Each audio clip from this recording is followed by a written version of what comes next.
അസ്സലാമലൈക്കും. ഇന്ന് നമ്മൾ മിൽക്ക് കേക്കാണ് ഉണ്ടാക്കാൻ പോകുന്നത്.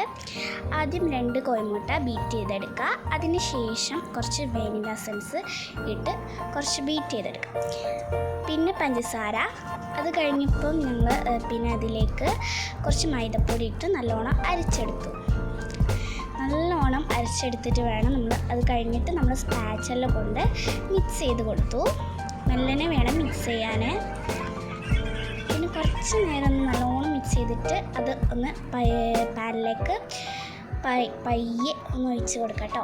അത് കഴിഞ്ഞിട്ട് നമ്മൾ വിപ്പിംഗ് ക്രീം ബീറ്റ് ചെയ്തെടുക്കണം. പിന്നെ നമ്മൾ സ്പഞ്ച് ഒന്ന് ഓട്ട കുത്തി കൊടുത്ത് കുറച്ച് ഷുഗർ സിറപ്പും ഒഴിക്കാം. നല്ലോണം അവിടെ ഇവിടെയൊക്കെ ആക്കിയിട്ട് വേണം ഒഴിക്കാൻ. അതിൻ്റെ ശേഷം നമുക്ക് ക്രീം ഒന്ന് ജസ്റ്റ് ഒന്ന് കുത്തി കൊടുത്തത് എടുക്കാം കേട്ടോ. പിന്നെ നമുക്ക് കുറച്ച് അണ്ടി ബദാം അതൊക്കെ ഇട്ട് കൊടുക്കാവുന്നതാണ്. ഞാനിപ്പോൾ അണ്ടി മാത്രമേ ഇട്ട് കൊടുത്തിട്ടുള്ളൂ. കുറച്ച് അണ്ടി അവിടെ ഇവിടെ ഒന്ന് വിതറി കൊടുക്കുക. മിൽക്ക് സിറപ്പാണ് കേട്ടോ ഇത്. അത് നല്ലോണം പിന്നെ ലാസ്റ്റിലേക്ക് നമ്മൾ നല്ലോണം ഒഴിച്ച് കൊടുത്ത് ഒന്ന് ടേസ്റ്റ് ചെയ്യാണ്. അപ്പോൾ അത് അടിപൊളിയായിരുന്നു. കുറച്ച് നേരം ഫ്രിഡ്ജിൽ സെറ്റാക്കണം കേട്ടോ. സെയിനും കുട്ടി നല്ല റെഡി ഇഷ്ടമായിട്ടുണ്ട്. അപ്പോൾ നിങ്ങൾക്ക് ഇഷ്ടമായാൽ വീഡിയോ ഒന്ന് സബ്സ്ക്രൈബ് ചെയ്യണേ.